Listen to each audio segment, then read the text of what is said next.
Have a listen to this.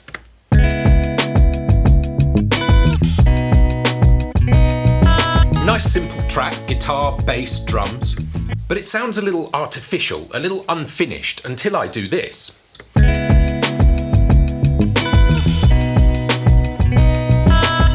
Adding reverb places the sound in a space. It situates us as listeners with a more natural, organic context for the sounds we're hearing and makes them sound richer, more complex and more thoroughly integrated with each other.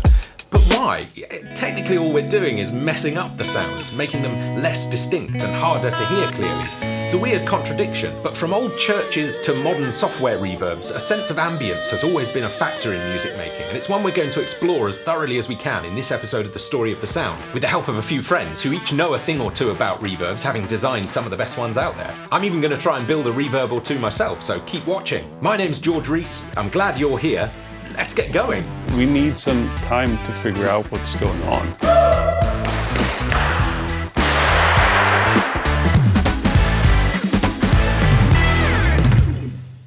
I'm Mark Adamo from Adapter Audio. I'm mainly design the products and lead the company. I was a music producer until I got sucked into the world of plugins. Adapter Audio's Utopia plugin is a futuristic spectral reverb released in 2025, debuting an unconventional new approach to software ambience effects.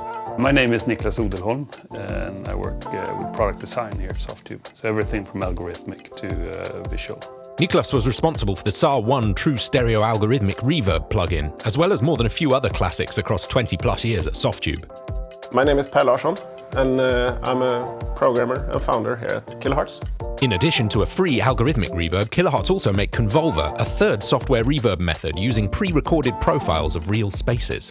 Why don't we like listening to very dry recordings? They don't sound real somehow. We're not used to hearing sounds in a dry or dead environment.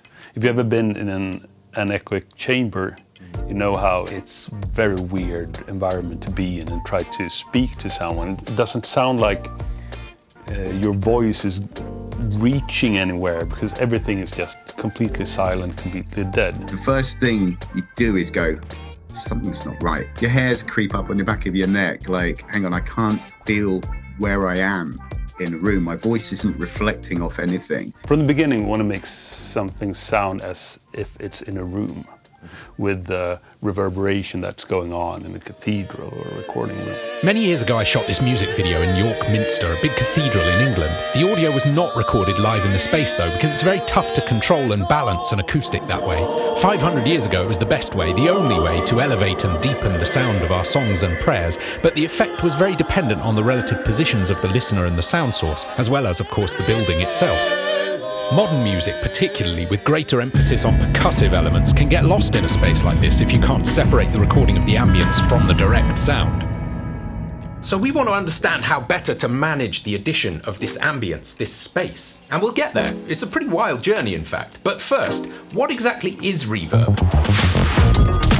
Just like light bounces off the walls to fill up a room, sound waves bounce around the space they're in. Different surfaces and materials reflect more or less and affect the resulting ambience. In a room with flat, parallel walls, a sound can bounce back and forth pretty well unchanged, giving us this clean, decaying repetition of the sound. Kind of like when you're standing opposite a big cliff or mountain, you can shout and hear the sound coming clearly back to you. Hello! Hello! When you can hear the individual repeats of the sound and see them clearly in the waveform, that's called delay, or sometimes just echo. And when there are enough echoes or delays, and they're bouncing around in a complex enough way that they filter and interfere with one another, your brain can no longer separate and interpret the individual repetitions of the sound. It just becomes a diffuse cloud of reverberation, and that's what we call reverb. We've got a pretty good one here in our shower at the office.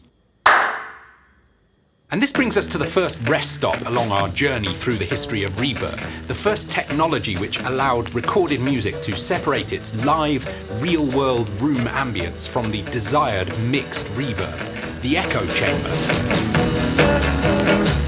We had echo chambers, basically bunkers under studios where they fed audio into a speaker and then a mic recording the output. With multi-track technology allowing different sounds to be recorded in sync to separate tapes or tracks on a single band of tape, it became possible for a sound to be recorded in a dampened room with little or no natural reverb. and then sent to the echo chamber separately to record the reverb to a different track. And this meant you could blend as much or as little as you wanted back in, or even use different amounts on different instruments. So how do we do this in practice? Well, we're going to bring the so-called dry sounds, those sounds without any added source, into the reverberant shower room here. With these speakers down in the corner and those two microphones pointing away from the speakers, we're going to try and pick up as much of the reflected sound in the room, the reverb of the space, as possible.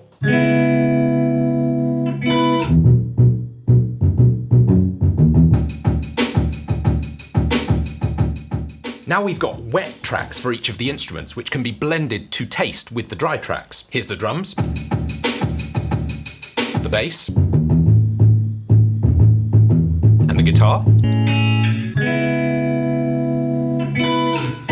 All the wet tracks together. And now let's blend them. Just dry.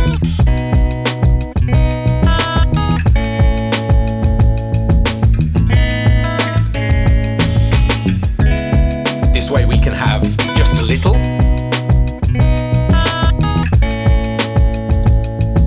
or a whole lot.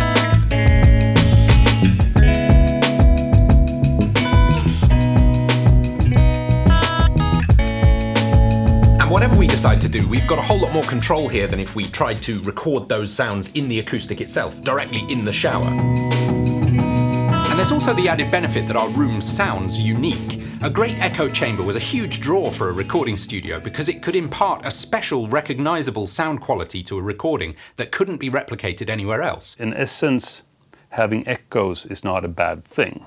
A lot of great recording studios have a pronounced echo pattern, but it's an echo pattern that sounds nice, not like your kitchen. It's, you know, something uneven about the echoes that makes it more interesting to listen to. But real estate is expensive, and not every studio had a whole big room free to dedicate to this kind of fun and games. Other ideas quickly developed, leveraging the resonant properties of large metal plates or even small metal springs.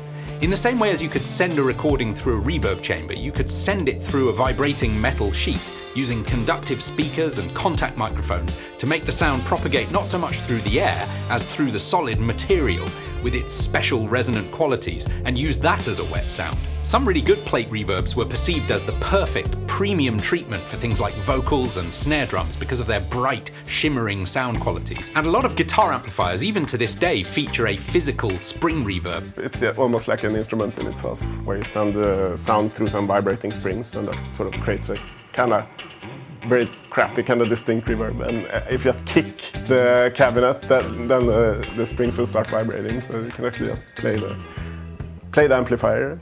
Absolutely. We can make a rough approximation of a plate reverb just using an old baking tray like this. I've connected it to a couple of springs from my lamp and used a bit of sticky tack to connect the speakers by contact so that the vibrations propagate through the material, and we'll pick them up here with a clip-on contact mic. So again, we're going to line up those wet tracks with the dry tracks. We've got the plate sounds only just here, which sounds crazy. Blending it in with the dry sounds sounds like this.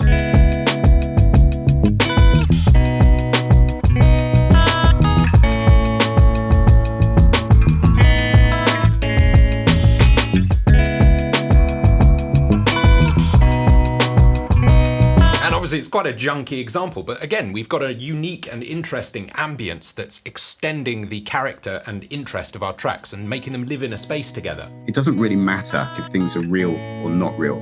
They just have to create a texture. What is its real function and role? Yes, to create a sense of space, but it doesn't have to be natural. It has to take the harmonics and extend them over time and position them and just create this texture that melds with the original sound to produce something more.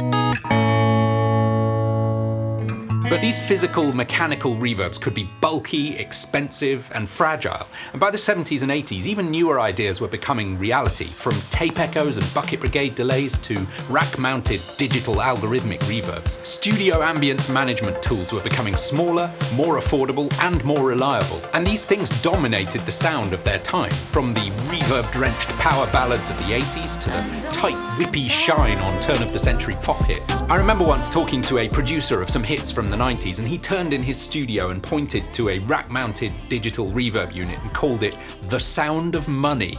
That's how important it was to him. The culture over the years has been to make music with any tool you have. For an electronic artist, it's all part of the same palette of sounds. And so for me, there's not really a limit to where reverb can go or what a reverb adjacent effect is.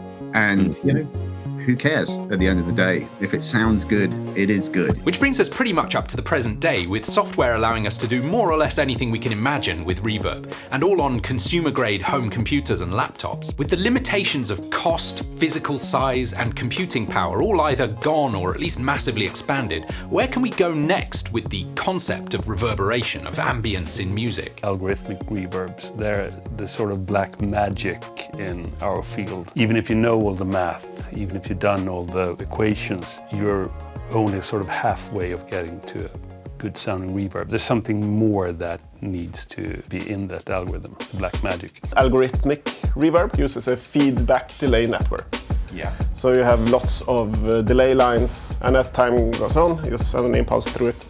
That impulse will bounce around there, have a good time, and sort of multiply and sort of become denser and denser and denser. How do we place those echoes? How far apart should they be? How much should it be? Sort of like a contest in getting the most beautiful concert hall sound with as few calculations as possible. So that's an algorithmic reverb. Yeah. What is a convolution reverb and how is it different? Convolution reverb uses a process called convolution, where you have something called an impulse response, which is something you can record off a reverb unit or in a room where you send a sharp impulse through it, like a, and you record that tail, and then you can place that reverb on any other sound. People go out and capture these spaces of churches, concert halls, and like places that have really good acoustics. You can place your music in that space without having to go there, so I think that's really neat. Reverb does not have to be acoustically real to me. It doesn't have to be a natural phenomenon. And playing with lots of reverbs over the years, you know, they're not real really, unless there's some kind of impulse response. So that was the basis of what I wanted to explore with Utopia. I got introduced to Geraint Luff of Signal Smith Audio, who sent me this wonderful spectral algorithm. I've not really heard too much spectral algorithms in reverb, but this one sounds nice. So with delay-based reverbs, you're literally copying and pasting the input, always building on the previous sound. With spectral processing, completely different. You could start the signal, stop the signal, take parts of the signal that you want, exclude parts of the signal. You could take the notes and, you know, just change what the harmonic structure is of them. And what's the mechanism that allows us to do this now that was not available 20 years ago? Is it just more computer processing power? There's just more of a culture of programming now, and you know, more people exploring things and coming up with their own niche programming fetishes in a way that really inspire and motivate them to explore what's out there. Beautiful math makes beautiful sounds. There are so many overlaps where you can almost see an equation and know that, yeah, that will sound good. But I think the big innovations is not like new algorithms for DSP as much as it is like presenting the power of that DSP to the user in a way that they can utilize it. So I think we have a lot more to gain from good UI design than we have from good DSP design, really. Pulling it all together and creating an interface that we think other people might like to use as well. That's the bit where it comes back. We need some kind of interface that makes sense. We need a workflow that you know, is fast, is intuitive, is fun to use. And then we need certain tools to, you know, really fit it into a mix and a modern workflow. So now with software, there's just no major roadblocks left between even the averagest of average Joe Schmo musicians and experimenting with weird extended reverb sounds. I, for example, am an absolute sucker for a shimmer reverb, where an echo or a reverb effect is combined with pitch shifting and time delays to build a stacking celestial shine. But it's also also fun to think about gated reverb on drums, where a noise gate cuts a big fat reverb short for a hugely characterful sound without the long tails and mess. And no creepy or angsty song is complete, in my opinion, without reversed reverb all over the vocals. You take the vocal or selected syllables from it, you reverse it, you apply a ton of reverb, you print that and reverse it again, so that all those selected syllables have a kind of ghostly premonition.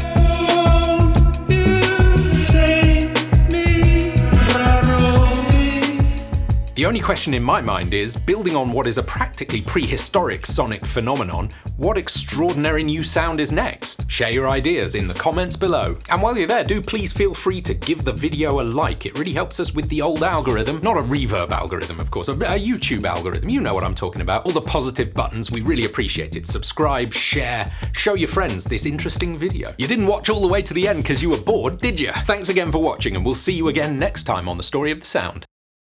Once more, a huge thank you to our partners Kilohearts, who, apart from Convolver, have a free reverb plugin available. When it comes to interesting, functional ways to approach audio and having fun with music, Kilohearts is the place. And in the host plugin Snapheap, you can combine these reverbs with other types of effects to build interesting and well-managed things like you've been seeing and hearing through this video. It's a lot of fun playing with music and audio, but you already know that. Go check out Kilohearts, and we'll see you again next time.